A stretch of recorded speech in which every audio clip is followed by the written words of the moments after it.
right. Welcome to the Joe McNeil podcast episode. I believe this is 11. I'm losing track, so I'm going to say that wrong.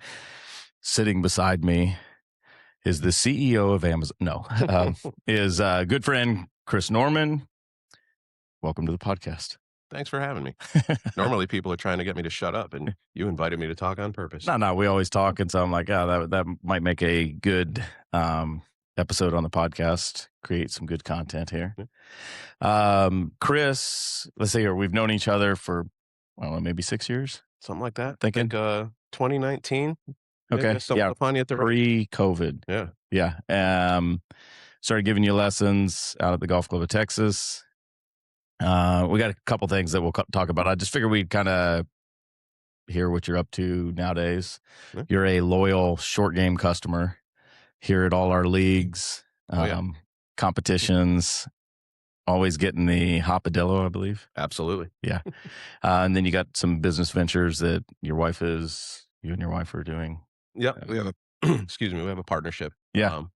That we're engaged in, and we're in it here. Pliable. Yeah. Pretty exciting stuff. I think there's a grand opening this weekend. We'll get into that. But first off, why don't you just maybe tell us a little bit about yourself? I know you got a military background. You work for Amazon now, and you're a golf nut.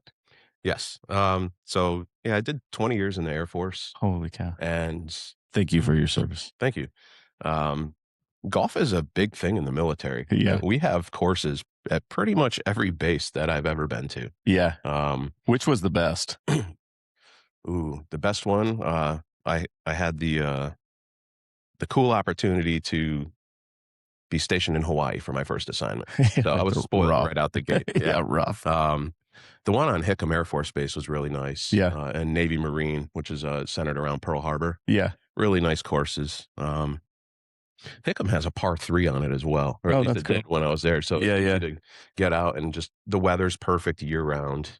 If we had like a all military services, or I don't know what, armed services battle at golf, which wins? I gotta say Air Force. Yeah. I'm gonna say another one of the services. We have that fun inter-service rivalry. Yeah. It's very good natured. I also had the luxury of being in a joint service environment pretty much my whole career. So being around Army, Navy, Marines, like all together, we have that fun little rivalry going on. Here in San Antonio, obviously, like tons of Air Force, but we get a lot of military members in here at short game. Marines, Army, they're always talking down about the Air Force. Oh, yeah. So they talk down about us until they're in a deployed location that the Air Force is actually operating and see the facilities are like, man, I joined the wrong service. That's good. So 20 years, where all did you said you were in Hawaii, anywhere? I mean, I want to say anywhere cool, but like, I don't know if it gets cooler than Hawaii. Yeah. I was in Tampa for 8 years before coming here. Oh, and there were 2 courses on Hawaii. Wait, how long in Hawaii? 3 years. 8 years in Tampa. Mm-hmm. Okay, where's the other 9? Spread between Fort Meade, Maryland. Okay. And here in San Antonio. Oh, okay. I finished where I started my career. Really? Yeah. You did start here? Basic training here. Okay. Yeah. Everybody does their basic here, right? Yeah. That's cool.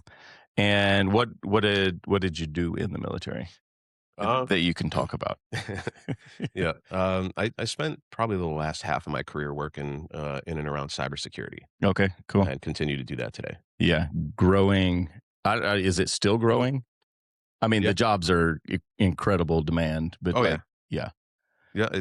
it's definitely still growing. You think about how much is out there technology wise, and more innovations. With more innovations comes more potential threats and risks, and people to help address them. Yeah. Do you get to see in the military? Did you get to see like really cool classified stuff that you're like, oh my gosh, if Joe McNeil knew about this, he would be losing his mind? I promised to not talk about the alien craft, so Yeah, darn it. Actually, our next episode is going to be conspiracy theories because me and Jay were just talking and we have all these, like, whether we believe them or not, they're everywhere. And we were like, that would be a really good discussion. Let's talk about conspiracy theories. Man, you have me on the wrong podcast episode. I would be all over that. We should shoot it right after this. Yeah. When did you start golf? When I was a teenager. Oh, okay, cool. My first set of clubs at I would think you'd be better by now. Yeah, one would think. No, that's the if you don't use it, you lose it. Yeah. That's been me. Had some breaks in there, but yeah, started playing teenager yard sale clubs. Yeah. Some things I would absolutely look at today and say, I have no business swinging those blades that you picked up for. I think we all started with blades. Mm-hmm. Was there any other club? No. It was back when it was really like actually called a one wood, a 3-wood. So if I'm dating myself here. It was made of wood. Yes, exactly. I had one of those too. Yep. But yeah, started then. Went off to college. Yeah. Went off to another college.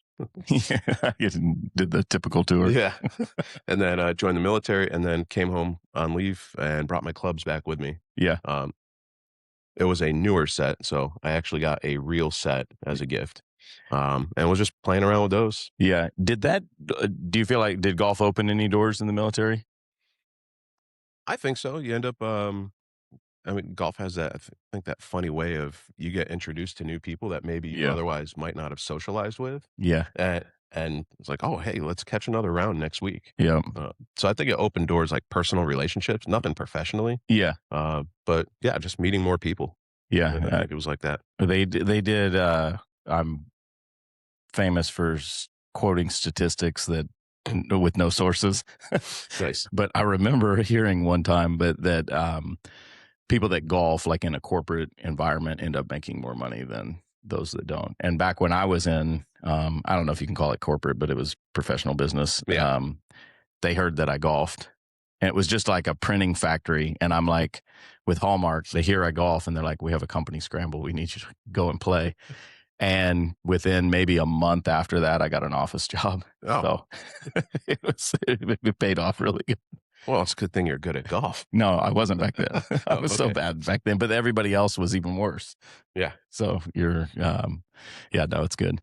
So started playing back again in the military. Did you do any of the, I know they do some like, well, now there's like, I had a lady come in, there's like some type of tour, military tour. And she was like, oh, wow, prepping for it. But she's like, I'm not very good, but they send so many out and she gets to go travel around the country playing golf. That's fantastic. No, I never had that opportunity. They probably saw my putting. Yeah. They were like, oh, no, don't send this guy. Did you play any international courses? I did. Yeah. So I was over in the Middle East, temporary duty for a bit in Qatar. Yeah. And then Iraq, then back to Qatar. Yeah. I actually got a half day off when I was out there. Yeah. And got to play the Doha Country Club. Okay. I played 9 holes there where they play the Masters there on the European tour. Yeah. And that's like just desert all around. And then this incredible. It's like someone grew grass and trees on the moon. Yeah. And said, hey, why not? Let's play some golf here. That's crazy. It was really cool. What was that like? Like the hospitality and all that, obviously being in a foreign country. But I would say a lot of Americans go over there and play. It was fantastic. Yeah. Oh, yeah. They actually let me play the real course, not just the resort course. Yeah, that's cool. They're like, yeah, just a little upcharge if you want to do it. Absolutely. Why only 9 holes? That's all I had time for. Oh, okay. I was going to say, it was going so bad. You were like, No, that was the setup. So they had a thing with our, like the Morale Welfare Recreation group. Yeah. Out there, and they were allowing U.S. service members to play there. That's cool. So I was like, hey, I don't know if I'm going to be back here again. Let me go ahead and give it a shot and play some mediocre golf at a lovely resort. That's cool. That's awesome. So Hawaii, Qatar, where's the I don't know, most unique or there's a course over in Italy. I don't know if you ever went there, and it's like, I think it's got like a volcano on the base or something crazy, because I've heard about it and I'm like, well, that'd be kind of cool to play. Yeah, no, I haven't heard of that. Somebody's gonna fact check and go, that's not true. But well, it sounds cool. Like you said about statistics, and back Was it 60% of the time it works every time? Yeah. 90% of made up statistics have a grain of truth to 'em. Yeah. Okay, so 20 years in the military. You got your 20 years where you were just like, I'm done, I'm out, or I know you've had some back issues. So was it like Yes. medically? No, it was just the 20 years. Yeah. Did have some back issues. I had 3 back surgeries. Yeah. So that's what stopped me playing for such a long time. Is that like, because a ton of the military guys have back issues. Is it you guys are sitting in desks so long, or you got this like 80-pound ruck on your back that you're? I think it's just one of those your mileage may vary depending on what you're doing at the Yeah. time. You can make something up. You can just Yeah. tell, where I was scaling walls and jumping and doing this stuff. Yeah, it was my 3rd helicopter ride. Oops, I fell. No. There was a small child I was trying to save, Yeah. and I sacrificed my back. Mhm. Cool. So now you work for Amazon, Amazon. and you're doing cybersecurity for Yeah, cloud security. making sure Yep. nobody's like sharing their Prime account passwords or things like No, that. more along the lines of the cloud itself. So when Oh, you okay. think of when you pull up Netflix, Yeah. right, that's operating on Amazon cloud services. Yeah. That's wild. Uh, My mind's gonna go. It's Yeah. like, yeah, that's crazy. That is wild. All the cloud. I guess like what we got going on here in San Antonio or Medina County, all the data centers and stuff. I'm Yep. assuming that's Microsoft Cloud. Yep. Yeah, there are Microsoft data centers just down the road from here. Yeah. And yeah, it's one of like people years ago, and they probably still do refer to a cloud. It's like, oh, it's just someone else's computer. Yeah. And you're running your stuff there. Yeah. Except it's like 1,000,000 square foot. Yeah. It's quite a bit. It's huge and takes an entire lake to cool it. How much of cloud storage, like Netflix is probably incredible amount of storage and streaming and all of that stuff, but like just gaming and stuff. Yeah, it's the Like numbers. 12-year-old kids are like 40% of your business. The numbers have to be mind-boggling when you think about the storage, like Yeah. all of the cloud providers out there, and just how many things are running, how much data Yeah. exists, because it's not just computer games and Sure. all that thing. You've got My regular family commerce. photos. Yeah, right. Photos, videos. You got commerce running on there. Do we ever run out of space at some point, or it's just there's going to be new technology? Because like computers, when I was growing up, it's probably the same with you. We had the 5 1/4 floppy. Yeah. I remember we had 8 megs of RAM and 120 meg hard drive. Oh wow, high roller. Yeah, and then that was like $2,500. That massive tower and Oh yeah. It's amazing to see where technology has come from back then to today. Yeah, and now it's like, oh, you only have a terabyte hard drive? Yeah. Well, that'll be filled up in 30 minutes. So back to the golf. We met, you came in for some lessons and stuff. We're not going to talk about the company, but like you had one of the worst club fittings I can ever that I've ever seen. Do you remember what the specs they fit you on? First of all, you're like you're like 5'10", right? Yeah. Okay, so pretty standard. Yeah. 1.5 inches long with the shafts. I'm like, dude, I'm 5'10", not 6'10". An 1.5 inch extension. I remember you were like, I got fit. No launch monitor, right? No numbers. I'm over there. We were kind of like, I'd probably given you a couple lessons at that point, and you brought me over the specs, and I'm like, 1.5 inches long, and then it was like, was it 2 degrees down? No, it was like 4 degrees upright or something, or like 5 degrees flat or something. It was really weird, and I was like, yeah, don't do that. Yeah, you're like, all right, dude, I've seen your swing after a couple of lessons. There's no way you should buy those clubs with those specs. Yeah, and I can't remember if we even did a fitting from that point, but I kind of maybe advised you on that. What do you think the importance of like getting the correct equipment has been to your game? Tailored to my swing. Yeah. Yeah. I mean, again, after the back surgeries, it's not like I have fast club head speed. I'm never going to swing it as hard as Jehu does, right? That's just never going to happen unless I want a 4th back surgery. Yeah. Right? I can do that. But really, it's helped to meet me where my game was and where I wanted to go. Yeah. And you're a big Strixon guy. Yeah. They're fantastic. Yeah. He's looking for a sponsorship. That is the only brand we do not carry here at Short Game. And we usually get 2 or 3 calls a year. Okay. For it. I'm like, yeah, They're good. They are good clubs, but Mizuno's better. Yeah, nothing feels like the Mizuno, right? There you go. Yeah. So you have this thing where you go, I don't know if you do it once a year, but as long as I've known you, you go on these golf trips. I try to. And go on these incredible golf courses. Can you talk about that a little bit? And then Sure. then I'll have you, after you kind of talk about where you've played and things like that, I want to hear where it's going, like maybe some bucket list courses that you got. And then I want you to rank top 5 that you've been to. So where have you been?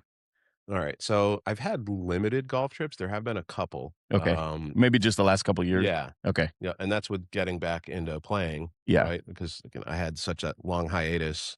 I guess to rewind a little bit, I picked up clubs again in around 2019 for a friend's birthday. Went to Top Golf.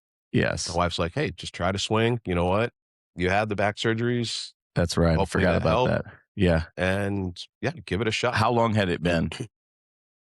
13 years. Oh my goodness. Yeah, there you go. Yeah. So it was a little while. Yeah. So well, I mean, that's kind of cool too. Cause I'll get people that have either retired. I get this a lot and never picked up a club. And they're like, man, am I too old? No. But then, yeah, like somebody that's taken 13 years off, there might be someone listening that's like, it's been too long. I can't take it back up again. You stopped playing because of back problems? Yeah. I had enough trouble just walking for an extended period of time. Yeah. So the idea of, rotating my spine on multiple planes. What fixed the back? Was a microdiscectomy first. And, what is that? So basically just going in minimally invasive and kind of shaving part of a herniated disc off. Okay. Because it's impinging nerves and creating the pain. Yeah. But actually have a spinal cord stimulator implanted in my back. Okay. With a remote control to program different therapies. And that helps with the back pain, foot pain, all that. So like right now, is it's active or you have to have the remote and then you kind of... I have the remote and then turn it on. Yeah, and you can feel it when it turns on. Yeah. So if you've ever had like a TENS unit, those sticky pads, electrodes, it's like that. What's the battery life on this thing? It's like 10 years. So I'm probably due for maybe a battery replacement or a unit replacement. We'll see. Do you have it active while you're playing? Not usually. Yeah. But I did on one of the trips. Really? Yeah. Because, and I'll talk about that in a couple minutes. Walking a couple courses day after day. Yeah. Yeah. So got it into that Top Golf, swinging the club, swinging easy. I was like, wow, I'm actually making good contact. Yeah. So that's when I ended up getting my clubs back on. I'm like, I'm going to start going to the range, see if I could play. Yeah. And then stumbled upon you giving a lesson. I'm like, all right, well, maybe I'll talk to this guy. Yeah. He gives me a lesson. So I was asking, hey, you're doing these kids lessons. What about a old guy with a bad back, with a duct tape swing? Yeah. To try to put something actually fundamental together. Yeah. And at that time I was like, do you have money? Yes, I do. We can fix it. Yeah. So where have you been? So after getting to play regularly and my wife and her encouragement, she can share in some of the blame for me becoming more She's of a like, golf nut than get I out of the ever house. Yeah. So the first trip, we kind of stumbled upon it. And we had the superintendent support. So we were able to get a foursome on a very exclusive club in Long Island. Nice. Out in the Hamptons. Oh, wow. Fancy. Yeah. And that was the National Golf Links of America. Yes. Okay. And you brought me, I think you got me a ball marker. We have this tradition. You bring me ball markers from everything. Yeah. There's a feature on YouTube. I want to say it's Golf Digest did it. And it's like a 15-minute video, and it's a flyover and commentary of every hole at National Golf Links. Yeah. I watch it. You sent it to me because I was like, National Golf Links, I've heard of it. And then I watched it. It's incredible. It's amazing. Like I had no business stepping foot on that course. It's just so beautiful. And it's butted up right there with Shinnecock. Yeah. We actually had it's right next to Shinnecock. Yeah, they're next to each other. And you now own the course record. I do have my own course record that I like with it. Yeah. So the course was amazing. And walking in, like, this is old money golf course type. So we go into the locker room and it looks so old school, nondescript. like simple wood lockers, one stacked on top of another with like a brass nameplate, simple text. Just any cool names that you saw there? Yeah, I'm like, oh, this Eli Manning's locker. He's a golf sicko, so I'm not surprised. Lives That's out crazy. there in that area, and to be part of that club, yeah, no surprise whatsoever. Yeah. What do you think the dues are on a club like that? If you're allowed to actually get invited in, I want to say the initial dues are around 500,000. Yeah. And then you've got a monthly commitment. Probably spend so much in the spending, plus the annual fees. But I mean, for Eli Manning, that's a rounding. Out in the Hamptons, what's the cheapest house in the Hamptons? Like, oh, if it's Hamptons proper, it's 2 commas, a healthy 2 commas. Yeah. Multi-million-dollar homes, especially if you're out on, waterfront. Yeah. For those. But even inland, like seeing some of the homes, it's like, yeah, this thing's like. And is anybody even living there? Or that's like their summer home? Oh, plenty of people are living out there, but a lot of them have it as summer homes. Yeah. Yeah. And there's just a thriving business opportunities with, landscape, electricians, right? Everyone's going to always need stuff. So yeah, we played a tournament in New Orleans last year. Destiny did, and she was paired with a girl, and the mom was not a financial manager, like I don't know, not a stockbroker, something, hedge fund manager or something like that. Oh yeah. And she was talking about New York, how expensive it is. She goes, yeah, I mean, we had to get rid of our second house. And I'm like, where's that at? And she's like, well, it was just outside the Hamptons. And I'm like, and she's like, no, it's not like those. She said it was only worth like 2 or 3 million. I go, oh, okay. Hamptons adjacent. Yeah. It's crazy money. So right next door to Shinnecock, you snuck over there to play? We actually initially had something set up to where we were going to be able to play there as well. Yeah. Sponsored on with a member, but that got shut down. It was the first week that the club was back open for the year, and the USGA was already there doing what they do to prepare for the open. Yeah. So it's like maybe half the tee times were available. There's no way we were getting out on that. Yeah. So I set a tee time, Bethpage Black. The night before and into the morning, torrential downpour. They closed the course until noon. They said they might open it back up. Oh, man. We weren't taking the chance on might, especially since we were up in New York and trying to golf every day. Sure. So we just played a local public course. So everything outside of San Antonio has grass. Yes. Grass you can actually sit down on and not get bit by fire. Yeah. Because you just recently went on one, right? Where did you, was it? Had one last year, and I did my own like quick mini golf trip. Yeah. Well, I played on the RTJ trail. Oh yeah. That's Cambrian. I don't. We played close to Mobile. Well, all those courses are great, and they have like 2 or 3 courses on each property. Yeah, and stuff. It was a lot of fun. It was amazing to see, like just the elevation changes. I wasn't expecting that. Yeah, in Alabama, it was wild. Yeah, what a great course though, and the grass was dormant, and even with that, I can only imagine what it looks like right now as we're into spring. Yeah, it's probably already lush and green and looks fantastic. I think those memberships too are super reasonable. Like if you live in Alabama, I mean, we would be playing there 100%. I would have a membership. Do you prefer par 3s or full course? Full course. Yeah. Par 3s are hard enough, man. That's funny. Going back to National Golf Links, I put my tee shot on the green for every one of the par 3s. Okay. And I 3-putt bogey every one of them. Oh man. Yeah, those greens are crazy. Yeah. They look nuts.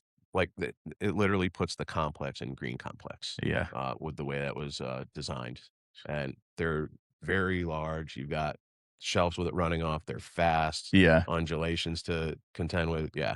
But when I said about, I've got something from National, my own little tour. Yeah. Championship, whatever. I played that round of golf with 1 golf ball. Hey, there you go. So it's sitting in my office as like little mini trophy. Yeah. Yeah. No, that's an accomplishment on really any golf course. And especially with there being a bunch of water around. Yeah. Like, I have this amazing ability to find water. Like NASA puts me on Mars with my clubs. Yeah, yeah. I'm finding water there. Yeah. Yeah, I have this uncanny ability to do it. It's ridiculous. Probably why I have so many golf balls in my garage. Future courses or ones that you've got like Banded Dunes or Cabot Citrus or any of those? So when my friend Josh and I were, I'd say friend, I should say my brother. I mean, Yeah. 30 years now. Oh yeah, that's awesome. Yeah. So we were talking about Bandon and looking at the price for Bandon. Yeah. We can fly to Ireland and go play there. Wow. Because you think, I mean, Bandon's probably, I think it's like $650 for a round, something like that. But you also have to stay there. Yeah. Right. And be well, I lucky think enough there's to get it. nothing around there, right? You're out in the middle of nowhere. Mhm. Which is cool and all, right? You just there for it's like what, eight courses there? Yeah, I think so. But yeah, thinking about that, it's oh wow. So last year, right? You're talking about what trips have you gone on? So for my 50th, had to do a bucket list one. So we went to Pinehurst. Yes. Yes. Nice. It was and you played 2. fantastic. Yes. So the day we got there, afternoon, we had a tee time at the Cradle. Okay. So we played that cool little par 3 course right there by the clubhouse. That's by number 2. And nice. The big, was that busy? Yeah. Yeah. Oh yeah. It's great. Sometimes they even recommend, hey, play it barefoot if you want. Yeah. Right. So it's really like the opposite of what you would expect. You're like, oh, you're like, can I do this at the other courses? They're like, no. Yeah, no shoes on number 2. Is that cool? Yeah. But no, so we did the Cradle. It was great. And then we played number 2. Yeah. Walked it with a caddy. And I'm like, oh man, this is the second time I had a caddy. We had a caddy at National. Yeah. Right. And I actually put my tee shot into the fairway. Oh, this is great.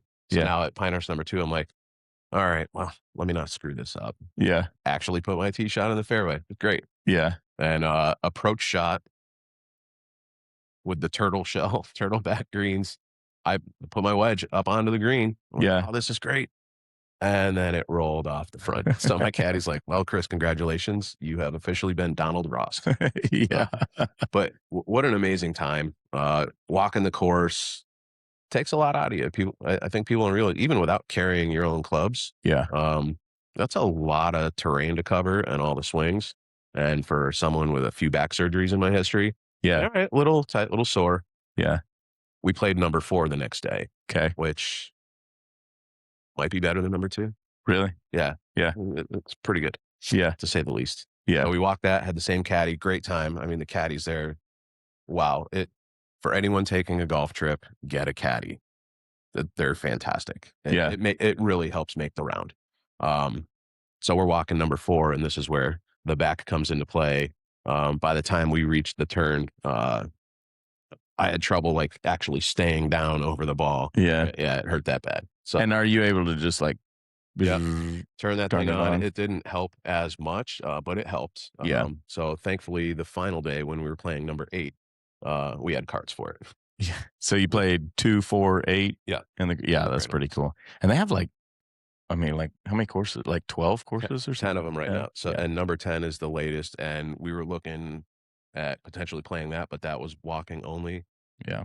I'm so glad we did it. There's no way I could have walked another course that 3 days in a row. So I got to know my limits.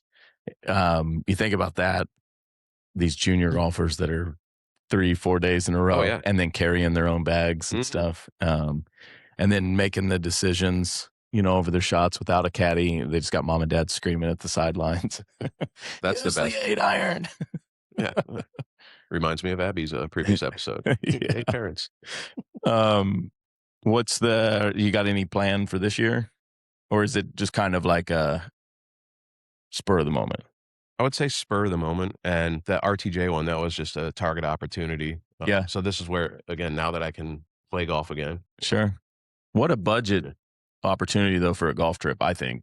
The RTJ trail. Oh, yeah. That's like, I mean, I don't know how many they have all over the state, but it's from the very north and then it goes all the way down to the south. So, and everybody's, Alabama's got a bad rap. And, it's like, oh, it's a bunch of hillbillies. It is really, really good golf out there. Oh, yeah. It was.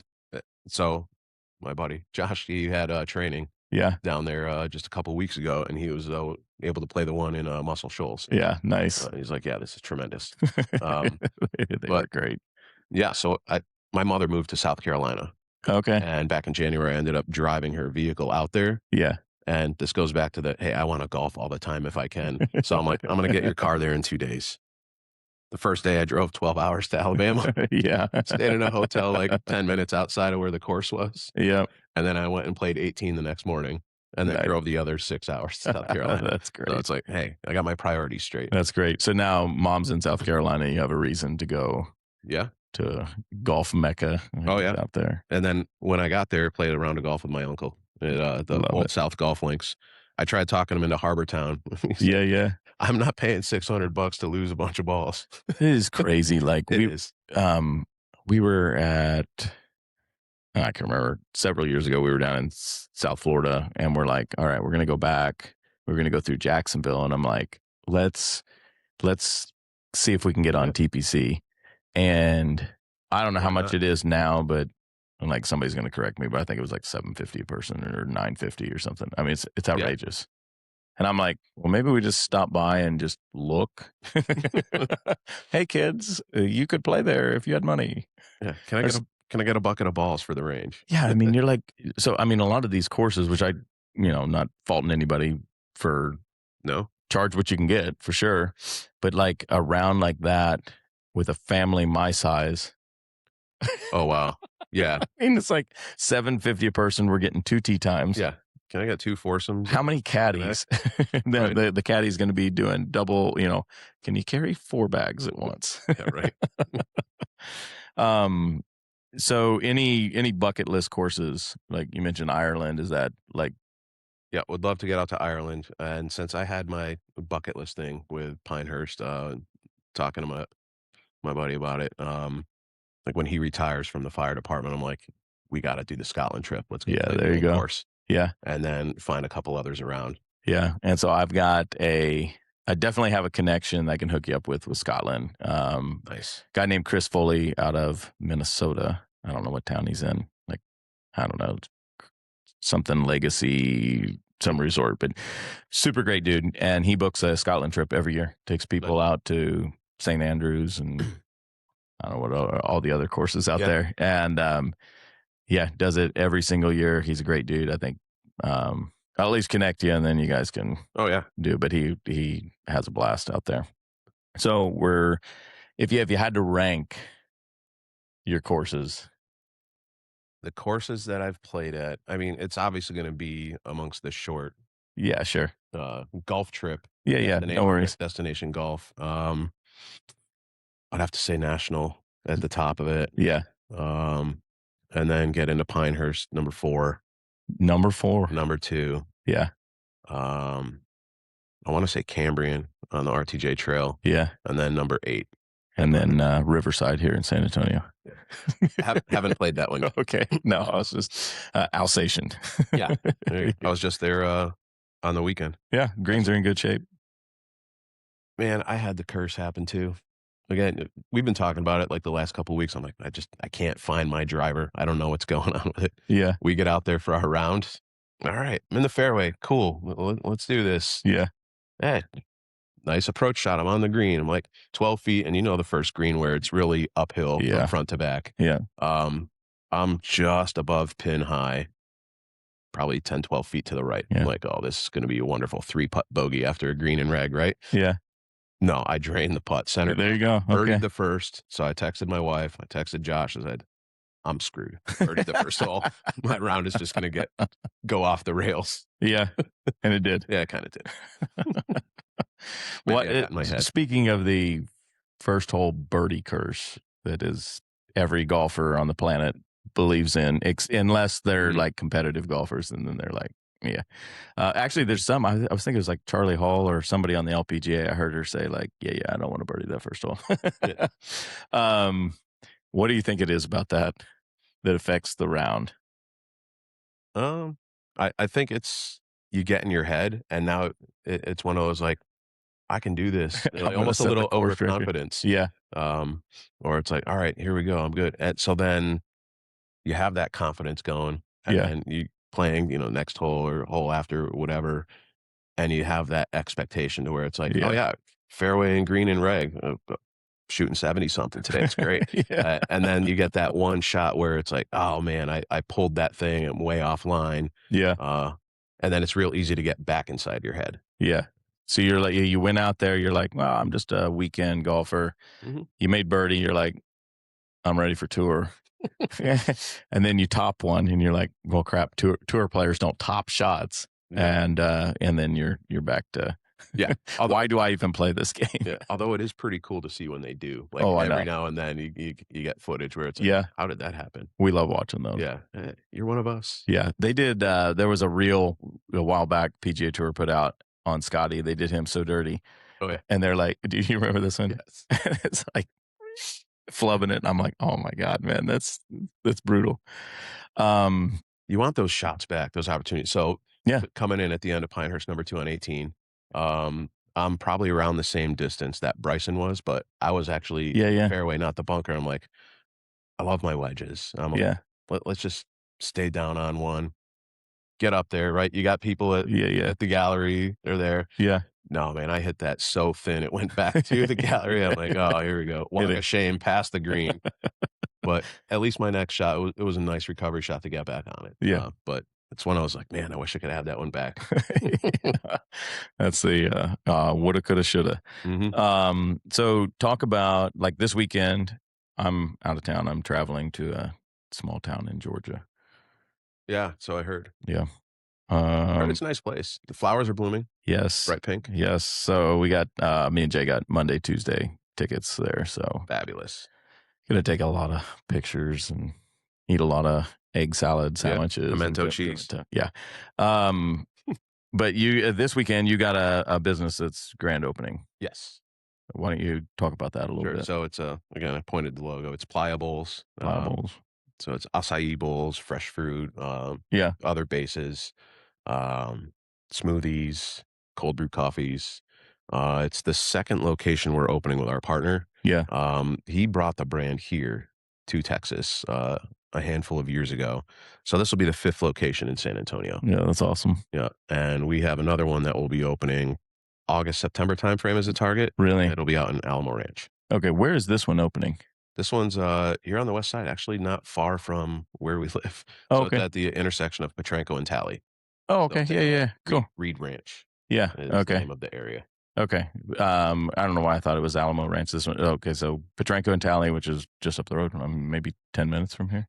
Yeah, and what's crazy is Petranco Road is now the most heavily trafficked road in San Antonio. Wow. That's mind-boggling to me because when we moved out here like 13, 14 years ago, Yeah. there was nothing.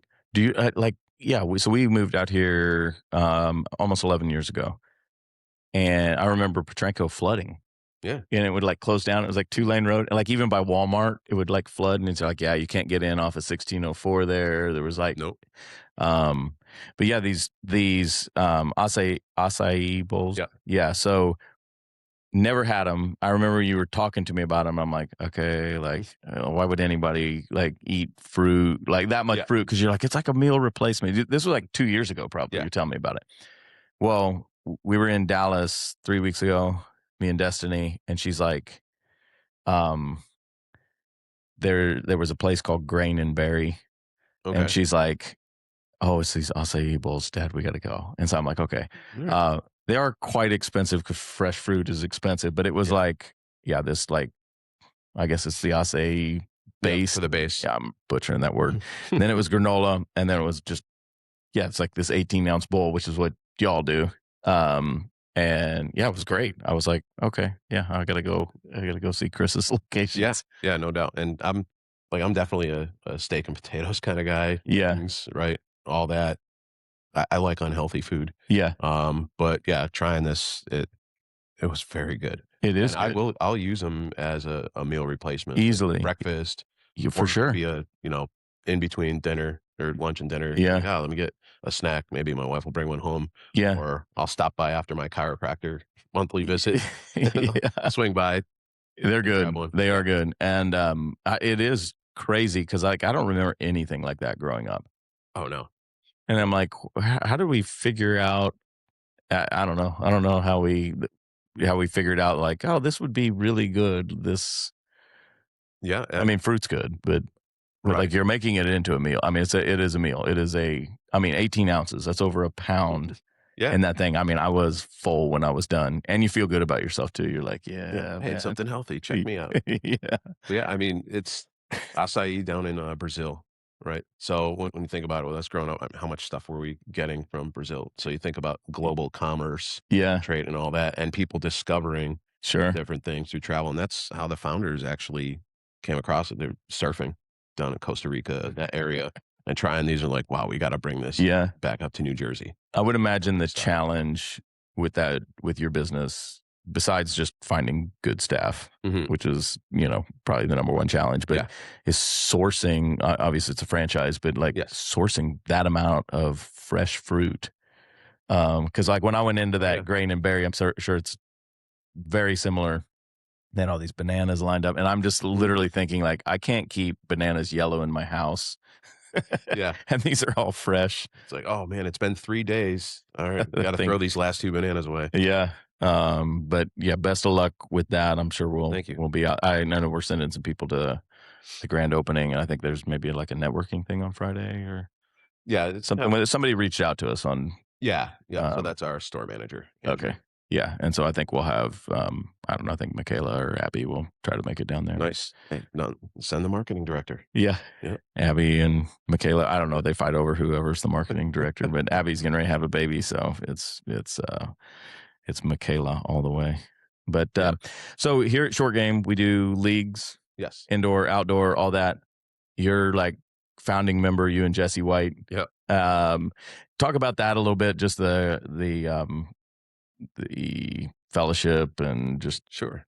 So this is where I was mentioning, like, about golf, and you asked about opening doors. I'm like, nothing for me professionally, but personally, yeah, and that's what happened here, right? So we started playing in one of the leagues, it was indoor, and we just started chatting, yeah, have some things in common, like Air Force, yeah, right, all of that, um, and really just struck up a friendship out of that, right? yeah, So we're playing all the time. yeah. We're here for every league. Actually, we're paired up as teammates for this current one. Uh, Are you guys leading? no, I keep letting them down. Again, I'm trying to find my driver. Who's leading? Besides, like I know Jay and Des are doing this. Yeah, Like yeah, it's I don't know what they're ridiculous. trying to do. You got 2+ handicaps playing scramble together against a hack like me. Yeah, Thanks. but they don't. Their score doesn't count.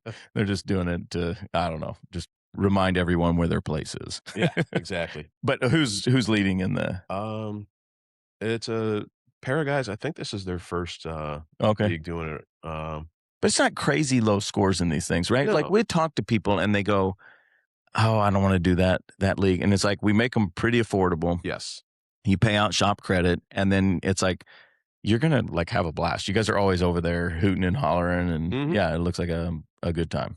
Oh, yeah, and so for the current format, right, because we've done different ones, this one's a scramble setup, so Yeah, there's no handicaps, but, I mean, you know, I guess my role on the team is like, "Hey, let me get one out in the fairway, and yeah, then you can, just go full send and see if you can get it way down there." yeah, So the I don't know, catchphrase or whatever is like, "Hey, you get us out there, and yeah, then when it's wedge time, I'll get us in there." yeah, yeah. Right? Jesse DeChambeau. Yeah. um, I guess the next one, because we talked about it yesterday in staff meeting, but Jay's putting together, and it's going to Mhm. have like a point series, like the Yeah. FedEx Cup or something. It'd be a different format, and Yeah, here's the thing, when we play singles I'll to the camera, don't be afraid to sign up. It's handicap adjusted. I'll just leave it at that, 'cause yeah, right? I yeah. mean, real golf, I'm 20. Except for the sandbaggers, Right. Yeah. we will manually adjust you. Do you remember Absolutely. that one league? Like I don't even remember that dude's name, but he hasn't been back. But he was like, you guys had to play like a qualifying round. Right. And then it's like he's like It's like a 35 handicap yeah, or something ridiculous, and then shoots 3 under par. He's like, "Oh man." No, it was like 16 under. We're like, "Whoa." And he's like, "I never do that." And we're like, "Okay, man. Come on now." Yeah. Um, yeah, I don't know. The handicap's there for a reason, right? Yeah. We're just trying to even things out, make sure everybody has a good time, and Yeah. it's competitive within that. It is, and it works when you do it right. Like, I actually won one of the leagues at one point, but Yeah. that's because of my handicap. Yeah. And like I said, real golf, I'm a 20. Yeah. But on the TrackMan setup, because I'm not contending with, crazy lies below my feet, above feet, or down Or and putting. fluffy. We don't do putting. That too. That I think that helps. We did do one putting though, didn't we? Yeah. Didn't I make you guys putt one time and everybody was like, turn the putting off? It's like 4 and 5 putts. It is simulator putting is a little bit hard. Yeah. But, Yeah, so I'm like a 10 something on Yeah. the TrackMan one, because it's really more about making contact. Yep. Right. But it's a lot of fun. I wouldn't be out here every week doing it. Yeah. If it wasn't, right. But yeah, I would encourage other people who come here to give it a shot. Yeah, get to meet new people. that pot up. Yeah. More participation is bigger payouts. Well, the outdoor one last month was pretty encouraging, seeing the number of people with, like, the closest to the hole, the standings for that. Yeah. Yeah, we've done a bunch outdoor. We ran our numbers on just participation, and we do these contests outside, and we're like $5, unlimited attempts. And I ran the numbers, and I'm like, if everybody would just do this, I mean, it's $5. Yeah. You pay for the month, then the payout's going to be like $3,500. That's insane. I'm like, who doesn't want that? And I explain that to people, and like, yeah. I mean, right now we're just paying out $100. We're giving the minimum of $100. Yeah. But yeah, get that up there and go win a couple grand. Yeah. But it's and I guess I can understand someone's hesitation, because if they're, a teens 20 handicap, they're like, I've got no possible chance at this. But yeah, with it being handicap adjusted, maybe you do. Yeah. My theory is it's a driving range, and you can feel really good on the range about your game. Mm-hmm. And now we're asking you to play in a tournament. This is your sanctuary here. You don't have to post your scores. Yep. Now we're going like, hey, you know how you post a score at your course? We want you to do that here at the range. And they go like, come on, man. Like, leave me my last shred of dignity. Yeah. So first major of the year coming up, Augusta National. So I have my top 5. I just want this on record because this episode will drop right before, we'll be in the middle of the Masters. It'll drop the Friday of the Masters. Who's your top 5? Man, I'm thinking about the Valero right now because I'm on a weekly league thing. Yeah. Okay, well, let's do that one real quick because I got a dark horse for the Valero. Wow.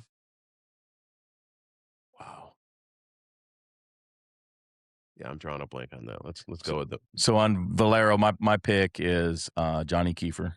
Okay. So he finished 3rd last week in Houston. Local Texas boy, went to Johnson High School, which practiced at TPC. That was his home course. Went to Baylor. He tore it up on the Corn Ferry last year. I think that might be the place that he gets his breakthrough win. So it would be him. I don't know if Spieth has ever come close to winning the Valero, but he seems a popular pick. I saw Ludwig's in the field too. So like the kids are going up today, and they're going to watch Spieth and Ludwig. They're in the same group. Oh, nice. So at 1:00, I was like, that's the group to follow. Go watch those guys. Okay, so the Masters. So wow. I'll give you my picks, and then you can have a little time to think. So yeah, Ludwig, he's okay. Amongst DeChambeau. Let's see here. I did have 5. I've got. I do think Spieth is going to do a little something. That's kind of I'm hoping, but he's been trending this year. I think he'll do a little bit at Augusta. Scotty Scheffler, of course. Okay, and then number 5. I don't know, maybe like a Joaquin Niemann or something. Interesting. But Bryson DeChambeau is my overall pick. I think he's going to win it. Okay. You just never know. Like Augusta, you get these guys that you haven't heard. Like this might be the year that like Tony Finau wins it, just out of the blue, or Ricky Fowler. Or actually, I don't think Ricky's in the field. I don't think he got in. It's like the first one in a long time. What about Chris Gotterup? I don't know anything about him. He's a young guy, right? Yeah. But Cam Young, would be another one. Yeah. He's just coming off the Players Championship. Mm-hmm. That would be pretty incredible. Yeah. Well, wasn't that Rory last year, right? Players and Masters. Jesse comments because I like to trash on Rory. So, all right, Jesse, you have to come on the podcast and we can talk about Rory's documentary on Prime. Oh my goodness. Amazon Prime. Yes. Yeah. Have you seen it? No, not yet. It looked pretty good, but they did a trailer, and I'm like, and all the comments on the trailer, this was like on Instagram or something, they're like, yeah, I still don't like him. And he's talking about him and DeChambeau on the final day, and it's like you can tell he's kind of irked with DeChambeau, and he goes, "Well, we're both like on the green.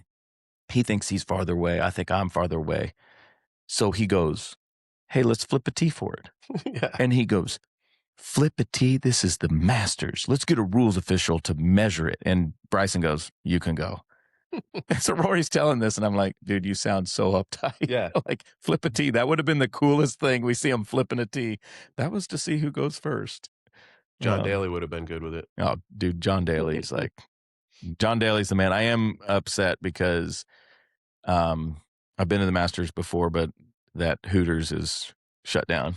Mm-hmm. And John Daly sits out there in front with his bus signing stuff. And so I thought Jay might like to go and do that, but I don't know. We'll see. I'm sure he'll be there. I think he's got a new home now. Is it the Top Golf that's out there? I don't know about that. You'll have to give me information on that, because I might. John Daly's, it would be cool to go see him. National treasure. Yeah. I love the guy. Any other closing thoughts? I just remember talking to you about this place when it was still a vision of yours. Yeah. And it's rendered my Garmin launch monitor obsolete. That's great. Because you're like 10 minutes from my house. Yes. So love it. I can buzz down here for a lunch break. That was the goal, and to build a house for my podcast. Yeah. All centered on this. I mean, the Golf Academy, that's all right. It's kind of a hobby, but podcasting. Driving range and All right. Well, thank you for being on here. Yeah. Go check out Pliables, and if you'd like to meet Kris in person, come out on Thursday night, league night. He'd be happy to talk to you and convince you to join our leagues here at Short Game. Yeah, I'll do my best. All right. Thank you. Hello. You're still there. Great. Hit like, subscribe, make sure the bell's on. You won't miss another one of these fantastic episodes.